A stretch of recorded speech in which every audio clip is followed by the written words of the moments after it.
الحمد لله رب العالمين والصلاة والسلام على رسوله الأمين وعلى آله وصحبه أجمعين إلى يوم الدين أما بعد أعوذ بالله من الشيطان الرجيم بسم الله الرحمن الرحيم كنتم خير أمة أخرجت للناس تأمرون بالمعروف وتنهون عن المنكر وتؤمنون بالله صدق الله العلي العظيم وعن النبي صلى الله عليه وسلم أنه قال إن العلماء ورثة الأنبياء أو كما قال النبي صلى الله تعالى عليه وسلم.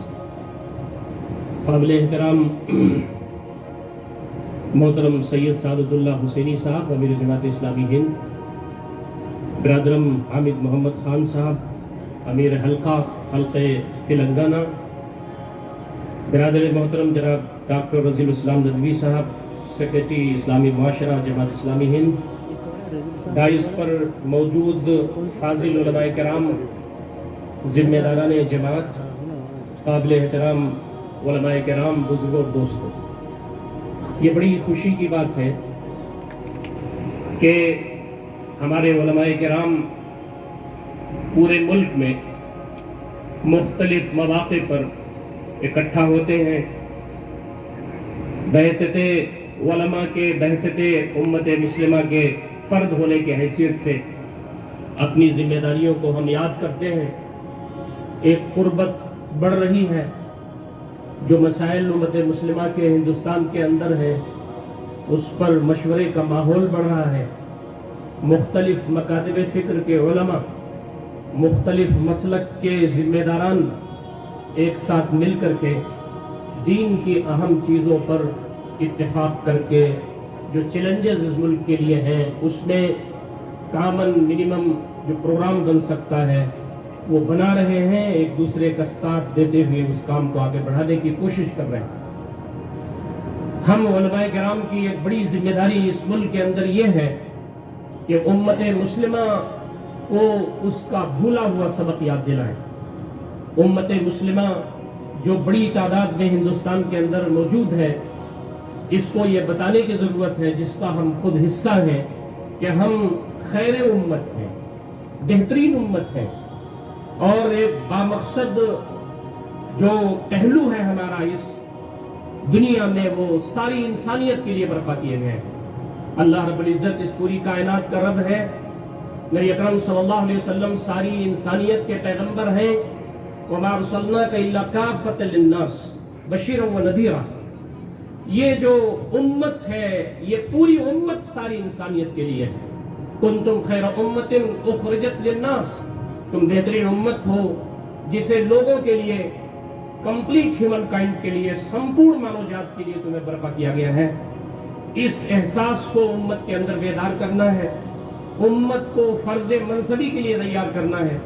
یہ بات آپ سب جانتے ہیں کہ ایک نبی جب اس دنیا میں آتا تھا تو جب اس کی تعلیمات میں تحریف شروع ہو جاتی تھی، نبی کی تعلیمات اپنی اصلی حالت پر نہیں ہوتی تھی، تو دوسرا نبی برپا ہوتا تھا، پھر تیسرا ہوتا تھا، پھر چوتھا ہوتا تھا.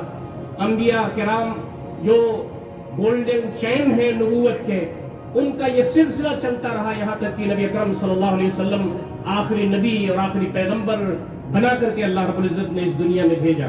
ما کان محمد ابا احد من رجالکم ولکن رسول اللہ خاتم النبیین. یہ محمد صلی اللہ علیہ وسلم تمہارے مردوں میں سے کسی کے باپ نہیں ہے، یہ رسول خدا ہے، خاتم الانبیاء ہے. آپ صلی اللہ علیہ وسلم کے بعد امت کے اندر پریشانی آئے گی، انسانوں کو الہی تعلیمات میں خلل پیدا ہوگا، لوگ کفر کی طرف، شرک کی طرف جائیں گے، شیطان انہیں بھٹکائے گا. جو کام انبیاء آ کر کے اس دنیا میں کرتے رہے، ایک امت برپا کی گئی ہے نبی اکرم صلی اللہ علیہ وسلم کے بعد، جو نبی اکرم صلی اللہ علیہ وسلم کے مشن کو تازہ کرتی رہے، لوگوں تک اس پیغام کو عام کرتی رہے جس کے لیے نبی اکرم صلی اللہ علیہ وسلم اس دنیا میں تشریف لائے. اس امت کو ہمیں یہ بتانا ہے بحیثیت علماء کہ یہ امت خیر امت ہے، یہ سراپا خیر ہے اپنے لیے، غیروں کے لیے، جس ملک میں وہ رہتی ہے وہاں کے لیے، عام انسانیت کے لیے. اور دوسرا پہلو اس امت کا یہ ہے کہ یہ امت وسط ہے. وَكَذَلِكَ جَعَلْنَاكُمْ أُمَّةً وَسَطًا. ہم نے اسی طرح تم کو معتدل امت بنایا ہے. یہ افراد سے ہٹی ہوئی امت ہے، یہ تفریق سے ہٹی ہوئی امت ہے، یہ امت معتدل امت ہے۔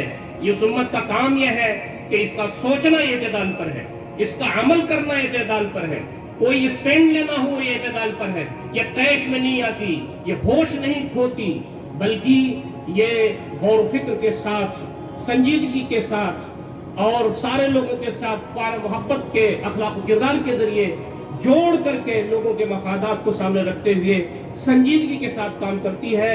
اس کا اسٹینڈ وسطیت کا ہے، اس میں نہ تو مایوسی ہے نہ تشدد کا کہیں گزر ہے۔ دوستوں اور ساتھیوں، یہ جو خیر امت ہے اور بحثت علماء، ہماری ذمہ داری یہ بنتی ہے کہ امت مسلمہ کے اندر خیر امت کا جو جذبہ فروغ دے، تو اس کا ایک بڑا تقاضا یہ ہے کہ اس امت کے اندر اتحاد ہونا چاہیے۔ اتحاد امت پر بہت ساری گفتگو ہم سنتے رہتے ہیں، خود کرتے رہتے ہیں، جمعہ کے خطبات میں بھی کرتے رہتے ہیں، لیکن ہماری ذمہ داری یہ بنتی ہے کہ یہ امت واحدہ ہے۔ ان هذه امتکم امۃ واحدہ وانا ربکم فاعبدون، یہ جو تمہاری امت ہے یہ ایک امت ہے، میں تمہارا رب ہوں، میری بندگی کرو۔ دوسری جگہ کہا گیا واعتصموا بحبل اللہ جميعا ولا تفرقوا، اللہ رب العزت کی رسی کو مضبوطی سے پکڑ لو، آپس میں انتشار و افتراق میں نہ پڑو۔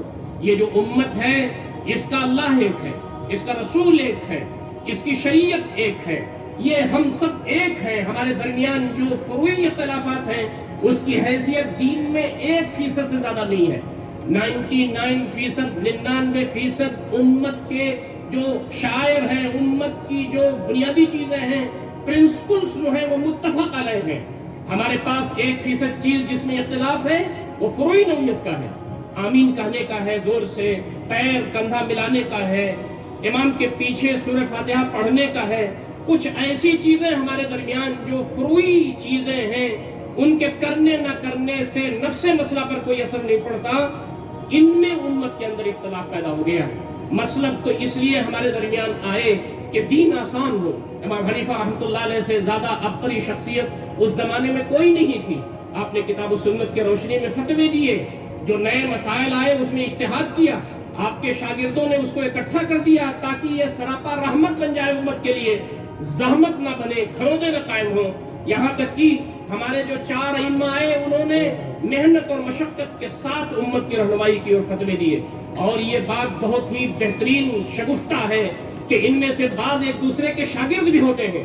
استاذ نے اپنے شاگرد کی تعلیم ایسی کی کہ میرے شاگرد مجھ سے علم حاصل کرنے کے بعد میرا جو موقف ہے اسی پر نہ تم اٹل ہو جانا، خود غور و فکر کرنا، خود کتاب و سنت کی اسپرٹ کی روشنی میں جو آنے والے مسائل ہیں اس میں اجتہاد کرنا۔ یہاں تک کہ ہم دیکھتے ہیں کہ ایک امام کا شاگرد دوسرے امام سے ڈفر کر جاتا ہے، اپنے امام کے موقف سے ہٹ کر کے دوسرا موقف رکھتا ہے۔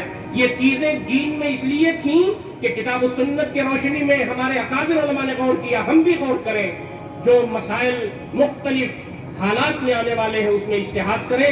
یہ سارے ائمہ ہمارے اپنے ہیں، سارے ائمہ کی جو اجتہادات ہیں، ان کے جو فتوے ہیں، ان کو پڑھنا ہماری ذمہ داری ہے، اور اساس ہماری کتاب و سنت ہے۔ دوستوں اور ساتھیوں، نبی اکرم صلی اللہ علیہ وسلم کی بہت مشہور حدیث آپ فرماتے ہیں، یہ امت ایک ہے، یہ جب تک ایک رہے گی اللہ رب العزت کی تائید، اس کی نصرت، اس کی رحمتیں، اس کی برکتیں اس امت پر سایہ قدم ہوں گی۔ ید اللہ مع الجماعہ، اللہ رب العزت کی تائید، اس کی نصرت جماعت پر ہوتی ہے۔ آپ نے جس امت کو چھوڑا ہے اس کی مثال یہ ہے، مثل المؤمنین فی توادہم وتعاطفہم کمثل الجسد الواحد اذا اشتکى منہ عضو تداعى سائر الجسد بالسہر والحمى۔ یہ مومنوں کی مثال ایک جسم کی مانند ہے، جسم کا ایک حصہ اگر پریشانی میں مبتلا ہو تو سارا جسم تکلیف میں مبتلا ہو جاتا ہے۔ اسی لیے ہم یہ بات کہتے ہیں کہ ساؤتھ افریقہ کے ریزداروں میں اگر کسی مسلمان کے تلوے میں کانٹا چبھتا ہے تو مشرق بعید کے یغور کے مسلمان کے دل کی دھڑکن اس لیے تیز ہو جاتی ہے کہ ہم کلمہ گو بھائی ہیں۔ یہ امت آفاقی امت ہے، ہماری جو اساس ہے وہ کتاب و سنت ہے، جو اتحاد کا سب سے بنیادی جو ذریعہ ہمارے پاس موجود ہے وہ قرآن مجید ہے، نبی اکرم صلی اللہ علیہ وسلم کی سنت ہے۔ آپ کے ذریعے دین مکمل ہو گیا ہے۔ دوستوں اور ساتھیوں، یہ اللہ رب العزت کا کرم، اس کا احسان، اس کا فیض تھا کہ اللہ رب العزت نے نبی اکرم صلی اللہ علیہ وسلم کے ذریعے دین مکمل کر دیا۔ اب سارے دنیا کے علماء اگر چاہیں کہ دین میں کچھ ملا دیں، نہیں ملا سکتے۔ دین سے کچھ نہیں نکال سکتے. اللہ رب العزت نے اپنے حبیب سرکار دو عالم صلی اللہ علیہ وسلم کے ذریعے دین کو مکمل کر دیا. الیوم اکملت لکم دینکم واتممت علیکم نعمتی ورضیت لکم الاسلام دینا. آج میں نے تمہارے اوپر تمہارے دین کو مکمل کر دیا, اپنی نعمتوں کا اتمام کر دیا ہے. میں system of life, code of life, جیون ویوستھا, نظام زندگی اگر کوئی ہے جس سے میں خوش ہوں تو وہ اسلام ہے. یہ نبی اکرم صلی اللہ علیہ وسلم پر آیت حجۃ الوداع کے موقع پر عرفہ کے میدان میں نازل ہوئی. دین آپ کے ذریعے مکمل ہو گیا الحمدللہ. اب بعد میں ہم جو اختلافات کرتے ہیں اس کی بنیاد کیا ہے؟ نبی اکرم صلی اللہ علیہ وسلم کے بارے میں فرمایا گیا کہ آپ مسلمان تھے, آپ کے صحابہ مسلمان تھے. یہ جو اسلام کا اور مسلم کا ٹائٹل ہے یہ صرف اس شریعت میں نہیں ہے, اس سے پہلے بھی ہے. ہوا سماکم المسلمین, اس نے تمہارا نام مسلمان رکھا ہے. من قبل وفی ھذا, اس شریعت میں بھی تمہارا نام مسلمان ہے. اس سے پہلے بھی نبی اکرم صلی اللہ علیہ وسلم مسلمان تھے, صحابہ کرام مسلمان تھے, خلفائے راشدین مسلمان تھے, جس کے بارے میں کہا علیکم بسنتی وسنت الخلفاء الراشدین المہدیین عضوا علیہا بالنواجذ. میری سنت پر عمل کرو, میرے بعد خلفائے راشدین کی سنت پر عمل کرو, دانتوں سے اس کو پکڑ لینا. یہ سب مسلمان تھے, یہ سب موحد تھے, یہ اخلاص کے ساتھ اللہ رب العزت کی عبادت کرنے والے تھے, بندگان خدا کی خدمت کرنے والے تھے. ہم اپنے آپ کو صرف حنفیت میں, شافعیت میں, اہل حدیثیت میں, مسلک میں محدود نہ کریں. ہمارا جو تعارف ہوا مسلمان کا ہے, نبی صلی اللہ علیہ وسلم کے امتی ہونے کا ہے, یہ فروعی جو مسالک ہیں ان کی حیثیت دین میں اصل کی نہیں ہے. دین کو آسان کرنے کے لیے ہمارے درمیان یہ چیزیں موجود ہیں. صحابہ کرام میں بھی اس وقت بھی بہت ساری چیزوں میں ایک سے زیادہ رائے تھی, ایک سے زیادہ عمل تھا, تاکہ لوگوں کے درمیان آسانی ہو چیزوں پر عمل کرنے کے لیے. دوستوں اور ساتھیوں, محترم علماء کرام, یہ امت جو خیر امت ہے, اس کا دوسرا تقاضا, دوسری ذمہ داری جو اس پر آتی ہے وہ اصلاح امت کی ذمہ داری آتی ہے. یہ جو خبر امت ہے اس کا کام خود ہے اس امت کا کام. ہمیں اس امت کو تیار کرنا ہوگا کہ ہم امت کے اندر اصلاح کا کام کریں, مسلمانوں کے اندر اصلاح کا کام کریں, جس کے بارے میں کہا گیا کہ تم بہترین امت ہو, تأمرون بالمعروف وتنہون عن المنکر. تمہارا کام بھلائیوں کا فروغ ہے, برائیوں سے روکنا ہے. یہ امت کے اندر برائیاں نہ پھیلیں, امت کے اندر بھلائیوں کا فروغ ہو, اس کے لیے یہ امت برپا کی گئی ہے. ہم تمام اپنے خطبات جمعہ میں, اپنے درس میں, اپنی تذکیروں میں, اپنی گفتگوؤں میں ہمیشہ امت کے اندر یہ جذبہ پیدا کرنا چاہیے کہ اپنے اندر یہ ساری چیزیں پیدا کریں کہ اس سے بھلائیاں آگے بڑھیں, برائیاں کم ہوں. رسم و رواج کے خاتمے کے لیے امت کو تیار ہونا ہے. علماء کا کردار اس میں عظیم ہے. یہ جو رسم و رواج میں امت جکڑ گئی ہے, ہمارا جو سواد اعظم ہے اس ملک کے اندر مسلمانوں کا, ان کے پاس دین پہنچا, انہوں نے دین کو قبول کر لیا. ہمارے جو پرکھے تھے, ہمارے جو اسلاف تھے اس ملک کے اندر, وہ بڑے بہادر اور جڑی قسم کے لوگ تھے. دین جب ان کے سامنے آیا تو انہوں نے دین کو قبول کر لیا. لیکن بعد کے پیریڈ میں جب ان کی اولاد اس ملک میں مسلمان خیر امت مسلمہ کے بجائے قوم بن کر کے رہ گئی, تو پھر ان کے اندر بھی وہ ساری چیزیں آ گئیں جو ہندو قوم کے اندر موجود ہے, جو جس طرح اور کسی قوم کے اندر موجود ہے. رسم و رواج ہے, ہمارے ہاں شادی بیاہ میں اسراف ہے, ہمارے ہاں وہ ساری چیزیں دھیرے دھیرے مسلم معاشرے میں در کر آتی ہیں جن میں اسلام کی رہنمائی نہیں ہے, اسلام کے ہاں اس کی کوئی حیثیت نہیں ہے.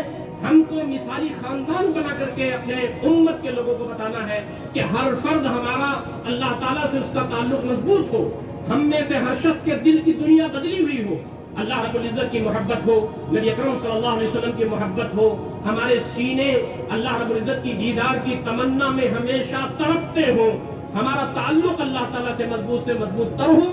اس کے بعد امت کے ہر فرد کی یہ ذمہ داری ہے کہ ان کو یہ بتایا جائے کہ آپ کی اور ہماری ذمہ داری یہ بنتی ہے کہ امت کے اندر بھلائیوں کو فروغ ہو, یہاں مثالی خاندان بنے, ہمارے گھر کے اندر باپ کی حیثیت, ماں کی حیثیت, بھائیوں کی حیثیت, بہنوں کی حیثیت, گھر کے اندر بڑوں کا ادب, چھوٹوں کا پیار ہو, اسلامی تعلیمات پر عمل ہو, اسلام کی جو حدود ہے اس پر عمل کرنے کا ماحول بنے, جو نامناسب بدعات اور خرافات اور رسم و رواج جو ہمارے خاندان کے اندر آ رہا ہے اس کو ہم دور کریں, یہ ہماری ذمہ داری بنتی ہے. علماء کرام کی ذمہ داری یہ بھی بنتی ہے کہ ہمارا چونکہ امت مسلمہ کا یہ کام اصلاح امت کا ہے, وراثت کی طرف بھی ہماری توجہ ہونی چاہیے. آج ہمارے ہاں اس پر بھی بہت زیادہ پریشانی آ گئی ہے, تو اس کو بھی ہمیں ڈیل کرنے کی ضرورت ہے, اس کو بھی ایڈریس کرنے کی ضرورت ہے. تیسرا بڑا کام جو خیر امت کا ہے اس ملک کے اندر وہ دین کی تبلیغ کا ہے، دین کی دعوت کا ہے۔ ہمارے پاس یہ جو امت ہے اس کے بارے میں قرآن نے کہا وَلْتَكُن مِّنكُمْ أُمَّةٌ يَدْعُونَ إِلَى الْخَيْرِ وَيَأْمُرُونَ بِالْمَعْرُوفِ وَيَنْهَوْنَ عَنِ الْمُنكَرِ وَأُولَٰئِكَ هُمُ الْمُفْلِحُونَ۔ تم میں سے ایک امت ہونی چاہیے جو خیر کی طرف دعوت دے، خیر کی طرف بلائے۔ اس امت کا ایک بڑا کام یہ ہے کہ یہ تبلیغ کا کام کرتی ہے۔ اس کا دو حصہ ہے، ایک حصہ مسلمانوں کے درمیان تبلیغ کا ہے، ہم انہیں دین بچائیں، دین کا صحیح شعور پیش کریں۔ جامع شعور اس امت کے اندر آنا چاہیے۔ ہمارے پاس عبادات کو دین سمجھا جاتا ہے، ہمارے پاس کچھ رسم و رواج کو دین سمجھا جاتا ہے۔ وہ ہستی جس سے بہتر کوئی اس دنیا میں نہ پیدا ہوا نہ ہے نہ قیامت تک ہوگا، ہمارے دل کی رگوں کی گہرائیوں میں ایمان کا حصہ ہے۔ نبی اکرم صلی اللہ علیہ وسلم نے دین کی تعبیر فرمائی، لقد من اللہ علی المؤمنین۔ اللہ رب العزت نے نبی اکرم صلی اللہ علیہ وسلم کو احسان کی طور پر مومنین میں مبعوث فرمایا ہے۔ آپ صلی اللہ علیہ وسلم نے قرآن مجید پر عمل کر کے دکھا دیا ہے۔ لقد کان لکم فی رسول اللہ اسوۃ حسنہ، نبی اکرم صلی اللہ علیہ وسلم کی زندگی میں تمہارے لیے بہترین نمونہ ہے۔ آپ صلی اللہ علیہ وسلم نے جب دین کا جامع تصور پیش کیا ہے، اس میں زندگی کا کوئی بھی شعبہ ایسا نہیں ہے جس کی رہنمائی موجود نہ ہو۔ آدمی جب ماں کے پیٹ میں بچہ 120 دن 4 مہینے کا ہوتا ہے، دین کی تعلیمات پہنچنا شروع ہو جاتی ہیں اسی وقت سے، اور جب تک اس کو قبر میں ڈال نہیں دیا جاتا دین کی تعلیمات اس کے لیے جاری رہتی ہیں۔ اسی لیے ہم کہتے ہیں یہ جو ہمارا دین ہے یہ کمپریہنسو ہے، سارے مسائل کو لیے ہوئے ہے۔ Islam is the complete code of life. یہ جو سسٹم ہے، یہ جو نظام ہے، اس میں آدمی کے اللہ تعالیٰ سے تعلق، اس کی عبادات، اس کے معاملات، اس کی معاشرت، اس کی معیشت، اس کی سیاست، کوئی بھی چیز ایسی نہیں ہے جو دین سے خارج ہو۔ کتاب و سنت کی روشنی میں جو مسائل آتے ہیں اس میں ہماری ذمہ داری ہے کہ امت کی رہنمائی کریں۔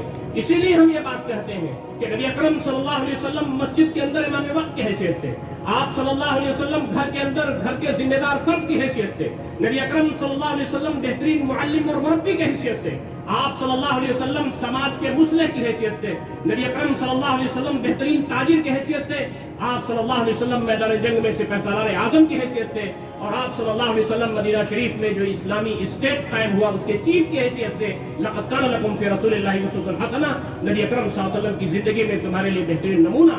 تو یہ پہلو ہمیں امت مسلمہ کو بتانا چاہیے کہ یا ایھا الذین آمنوا ادخلوا فی السلم کافۃ ولا تتبعوا خطوات الشیطان، اے لوگوں جو دین میں آئے ہو، جنہوں نے ایمان قبول کیا ہے، دین میں پورے کو پورے داخل ہو جاؤ۔ دین کے اندر پوری حیات ہے، پوری زندگی ہے۔ ہمارے زندگیوں میں انقلاب اسی وقت پیدا ہو سکتا ہے جب ہم قرآن مجید اور نبی اکرم صلی اللہ علیہ وسلم کی حیات مبارکہ کی روشنی میں زندگی کے جملہ شعبوں میں انقلاب برپا کرنے کی صلاحیت رکھتے ہو۔ دوسرا پہلو خیر امت کا یہ ہے کہ اس ہندوستان کے اندر جتنے بھی برادران وطن بستے ہیں، رہتے ہیں، جن کا دین اسلام کے علاوہ ہے، جو غیر مسلم ہے، ان تک اللہ رب العزت کا دین پیار کے ساتھ، محبت کے ساتھ، اپنائیت کے ساتھ، اخلاق کے ساتھ پیش کیا جائے۔ یہ بات کہی گئی ادعو الی سبیل ربک بالحکمۃ والموعظۃ الحسنہ، اللہ رب العزت کے دین کی طرف بلاؤ بہترین نصیحت کے ذریعے، حکمت کے ذریعے، اور قربان ہماری زندگیاں نبی اکرم صلی اللہ علیہ وسلم پر۔ آپ صلی اللہ علیہ وسلم مشرکین اور کافرین کو دین پہنچانے گئے تو آپ کو گالی دی گئی، نبی اکرم صلی اللہ علیہ وسلم مشرکین اور کافرین کو دین پہنچانے گئے تو آپ کو دھکا دے کر کے گھر سے نکالا گیا۔ نبی اکرم صلی اللہ علیہ وسلم کے جسم اطہر پر پتھروں کی بارش ہوئی، جسم لہولہان ہوا، اس لیے کہ بندگان خدا تک اللہ رب العزت کا دین پہنچ جائے۔ یہ ہماری ذمہ داری ہے۔ نبی اکرم صلی اللہ علیہ وسلم نے حضرت علی سے کہا یا علی لأن يهدي الله بك رجلا واحدا خير لك من الدنيا وما فيها، تمہارے ذریعے اگر اللہ رب العزت کسی ایک انسان کو بھی ہدایت دے دے یہ دنیا و ما فيها سے بہتر ہے۔ لہذا ہماری ذمہ داری یہ بنتی ہے کہ ہندوستان کے اندر پیار کے ساتھ، محبت کے ساتھ اللہ رب العزت کا دین پہنچائیں۔ جب وہ حالات خراب تھے مکہ کے، وہ حالات ایسے تھے کہ نفرتیں بڑھ رہی تھیں، وہ حالات ایسے تھے کہ موب لنچنگ ہو رہی تھی، شہادتیں ہو رہی تھیں، وہ حالات ایسے تھے کہ صحابہ کرام کو انگاروں پر لٹایا جا رہا تھا، مکہ کے گلیوں میں پیر میں رسی باندھ کر کے صحابہ کرام کو گھسیٹا جا رہا تھا۔ اس وقت قرآن مجید میں حامیم سجدہ کی آیات اتری ہیں۔ آج یہاں نفرتیں ہیں، آج یہاں پریشانیاں ہیں، آج یہاں پر موب لنچنگ ہے، آج حالات کچھ ایسے ہی لگتے ہیں جیسے نبی اکرم صلی اللہ علیہ وسلم کے ہجرت مدینہ سے پہلے کے حالات تھے۔ اس وقت حامیم سجدہ میں آیات اتری ہیں کہ اللہ کے نبی صلی اللہ علیہ وسلم جس دعوت کی وجہ سے، جس دین کو پہچانے کی وجہ سے آپ پریشان کیے جا رہے ہیں، آپ اس دعوت کو چھوڑیے گا نہیں۔ وَمَنْ أَحْسَنُ قَوْلًا مِّمَّنْ دَعَا إِلَى اللَّهِ وَعَمِلَ صَالِحًا وَقَالَ إِنَّنِي مِنَ الْمُسْلِمِينَ۔ اس شخص سے بہتر کس کی بات ہوگی جو اللہ رب العزت کی طرف بلائے، نیک عمل کرے اور کہے کہ میں مسلمان ہوں، میری داڑھی موجود رہے گی، میری ٹوپی موجود رہے گی، شاعر اسلام موجود رہیں گے، پیار کے ساتھ، محبت کے ساتھ، ہلڑ بازی کے ذریعے نہیں، لوگوں کے دلوں کو تکلیف میں مبتلا کر کے نہیں، دوسرے مذاہب کے بارے میں غلط باتیں کر کے نہیں۔ وَلَا تَسُبُّوا الَّذِينَ يَدْعُونَ مِن دُونِ اللَّهِ فَيَسُبُّوا اللَّهَ عَدْوًا بِغَيْرِ عِلْمٍ۔ اللہ کے نبی صلی اللہ علیہ وسلم صحابہ کرام کو بتا دیجئے کہ یہ دیوی دیوتاؤں کو برا بھلا نہ کہیں، پھر وہ جاہلیت کی بنیاد پر، عصبیت کی بنیاد پر اللہ تعالیٰ کو برا بھلا کہنے لگیں گے۔ دین اسلام فرماتا ہے کہ لا اکراہ فی الدین، دین میں کوئی زبردستی نہیں ہے، ہم تو صرف پہنچانے والے ہیں۔ وما علینا الا البلاغ، ہمارے پاس صرف پیار کے ساتھ، محبت کے ساتھ، اپنائیت کے ساتھ یہ پیغام بندگان خدا تک پہنچانا ہے۔ یہ خیر امت کا ابھرا ہوا پہلو ہے۔ قیامت کے دن جب اللہ رب العزت میزان عدل پر ہوں گے اور سب لوگوں کے حساب و کتاب لے رہے ہوں گے، تو وہاں جہاں جنت کے پروانے امت مسلمہ کے لوگوں کو مل گئے ہوں گے، وہیں پر کچھ وہاں غیر مسلم بھی دامن پکڑ کر کے کھڑے ہوں گے اور کہیں گے ہمارے الہ، نبی اکرم صلی اللہ علیہ وسلم کا دین ان کے پاس امانت کے شکل میں تھا، انہوں نے ہم کو نہیں بتایا کہ دین کیا ہے، اسلام کیا ہے، ایمان کیا ہے، جنت کیا ہے، جہنم کیا ہے۔ لہٰذا آج وقت ہے، اگر ہم جنت میں سرخرو ہونا چاہتے ہیں، فردوس اعلیٰ میں اعلیٰ مقام حاصل کرنا چاہتے ہیں، تو ہماری ذمہ داری یہ ہے کہ بندگان خدا تک، سارے انسانوں تک، ہادہ بلاغ للناس، قرآن مجید کے بارے میں کہا جاتا ہے کہ اللہ کا پیغام ہے سمپورن مانو جات کے ساتھ، کمپلیٹ ہیومن کائنڈ کے ساتھ۔ نبی اکرم صلی اللہ علیہ وسلم سب کے لیے، یہ امت جو برپا کی ہے یہ سب کے لیے ہے، یہ قرآن مجید سب کے لیے ہے، نبی اکرم صلی اللہ علیہ وسلم کی تعلیمات سب کے لیے ہیں۔ تو اس پہلو کو آگے بڑھانے کا کام کرنا چاہیے۔ یہ جو خیر امت ہے، اس کا ایک تقاضا اور ذمہ داری یہ بھی ہے کہ ہم شہادت حق کی گواہی دیں۔ دوستوں اور ساتھیوں، اس امت کا ایک بڑا کردار یہ ہے کہ حق کی گواہی کے لیے اپنی زبان سے، اپنے قلم سے، اپنے کردار سے، اپنے اخلاق سے، اپنے معاملات سے، اپنی زندگی سے، اور سب سے بڑی شہادت یہ ہے کہ اللہ رب العزت کے راستے میں ہم گردن کٹا کر کے اللہ رب العزت کے ہاں عظیم لوگوں میں شامل ہو جائیں۔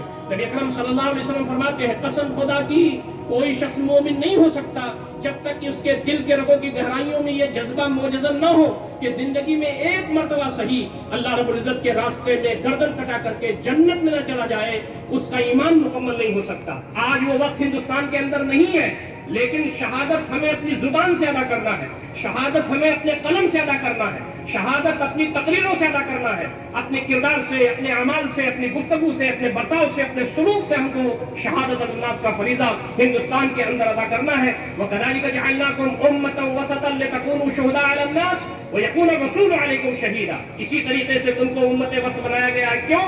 تاکہ رسول تمہارے اوپر گواہ ہو، تم ساری انسانیت پر گواہ بن کر کے اٹھو۔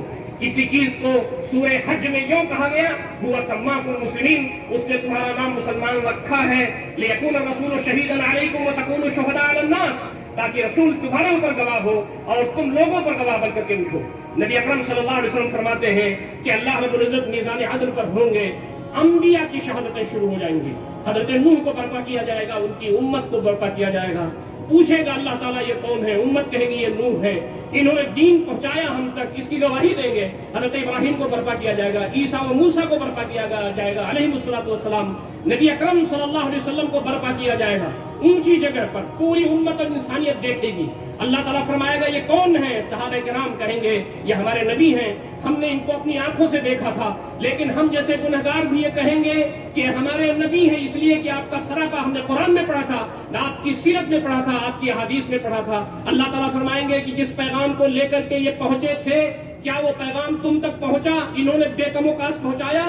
پوری امت کہے گی کہ بارے الہ، نبی اکرم صلی اللہ علیہ وسلم نے امت کے اندر پیغام پہنچانے کا حق ادا کر دیا۔ کوئی گھر ایسا نہیں ہے جس میں قرآن موجود نہ ہو، نبی اکرم صلی اللہ علیہ وسلم کی تعلیمات موجود نہ ہو۔ پھر دوسری گواہی شروع ہوگی، لیکون الرسول شہیدا علیکم، تاکہ رسول تمہارے اوپر گواہ بنے۔ اس کے بعد حیدرآباد کے افراد کے غیر مسلموں کو برپا کیا جائے گا، اس کے بعد ٹمکور کے اطراف کے غیر مسلموں کو برپا کیا جائے گا، کریم نگر کے اطراف کے غیر مسلموں کو برپا کیا جائے گا۔ اور اللہ رب العزت فرمائیں گے کہ میرے حبیب نے جو گواہی امت کے درمیان دی تھی، یہ بتاؤ کہ یہ پیغام امت نے تم لوگوں تک پہنچایا کہ نہیں؟ لیکون الرسول شہیدا علیکم، تاکہ رسول تمہارے اوپر گواہ ہو، وتکونوا شہداء علی الناس، اور تم لوگوں پر گواہ بن کر کے اٹھو. یہ ہونے والا ہے دوستوں اور ساتھیوں. اگر ہم چاہتے ہیں کہ جنت میں جائیں، نبی اکرم صلی اللہ علیہ وسلم کے پہلو میں جگہ پائیں، فردوس اعلیٰ میں اللہ رب العزت کی نعمتوں سے فائدہ اٹھائیں، تو ہماری ذمہ داری بنتی ہے خیر امت ہونے کے ناطے کہ پیار کے ساتھ، محبت کے ساتھ، اخلاق کے ساتھ ان بندگان خدا تک اللہ تعالیٰ کا پیغام پہنچائیں جن تک وہ پہنچا نہیں ہے. میرے پاس صرف 1 منٹ بچا ہوا ہے 25 منٹ میں 1 منٹ میں یہ بات عرض کرنا چاہتا ہوں آپ سے. امت مسلمہ کا ایک تقاضا، اس کا حق یہ ہے کہ امت مسلمہ اس زمین پر قیام عدل و قسط کی علمبردار بن جائے. نبی اکرم صلی اللہ علیہ وسلم ظلم کے خاتمے کے لیے اس دنیا میں تشریف لائے تھے. یا ایھا الذین آمنوا کونوا قوامین بالقسط، اے لوگوں جو ایمان لائے ہو تم انصاف کے علمبردار بن جاؤ. نبی اکرم صلی اللہ علیہ وسلم کی ساری لڑائی نماز روزہ کے لیے نہیں تھی. نبی صلی اللہ علیہ وسلم کے جو دشمن ہو گئے وہ خدمت خلق کے کام کرنے کی وجہ سے نہیں تھے. غربا، مساکین، یتیم، لاچار، مجبور، مستحقین کی جو خدمت نبی اکرم صلی اللہ علیہ وسلم کرتے تھے، یہ لڑائی کا عنوان نہیں تھا، بلکہ آپ ظلم کے خلاف کھڑے ہو گئے. ظالم کا ہاتھ پکڑا اور کہا کہ یہاں پر ظلم نہیں ہوگا، یہاں انصاف ہوگا. گھر سے انصاف شروع ہوگا. یہ جو سوسائٹی ہے اس کے اندر انصاف ہوگا، ہر پہلو سے انصاف ہوگا. آپ نے دبے کچلے لوگوں کو اٹھایا، خواتین کو اوپر اٹھایا، جو غلام تھے ان کو اوپر اٹھایا اور کہا یہ دین اسے لیے آیا ہے. لقد ارسلنا رسلنا بالبینات وانزلنا معهم الكتاب والمیزان لیقوم الناس بالقسط. ہم نے اس زمین پر انبیاء بھیجے، رسول اتارے، کتابیں نازل کی، حق و باطل میں تمیز کرنے والی کسوٹی الفرقان نازل کیا، لیقوم الناس بالقسط، تاکہ لوگوں کے درمیان انصاف قائم ہو جائے. آج پورے ملک میں ظلم ہے، زیادتی ہے، ذات برابری کا مسئلہ ہے، مسلمانوں کے اندر خود ظلم چل رہا ہے. امت مسلمہ کو ایجوکیٹ کیا جائے کہ فرض مذہبی کو پہچانے. علماء کرام بتائیں کہ جب تک قرآن مجید اس زمین پر رہے گا، نبی اکرم صلی اللہ علیہ وسلم کی تعلیمات رہیں گی، امت مسلمہ کے لوگ آگے بڑھتے رہیں گے، ہمیشہ وہ ظلم کے خلاف ہوں گے، انصاف کے علمبردار بنیں گے. اللہ رب العزت سے دعا ہے کہ بار الہ ہم تمام کو ان ساری باتوں پر غور فکر کرنے اور عمل کرنے کی توفیق عنایت فرمائے. اقول قولی ھذا استغفر اللہ لی ولکم اجمعین واستغفروه انه هو الغفور الرحیم. وآخر دعوانا ان الحمد للہ رب العالمین، والسلام علیکم ورحمۃ اللہ وبرکاتہ.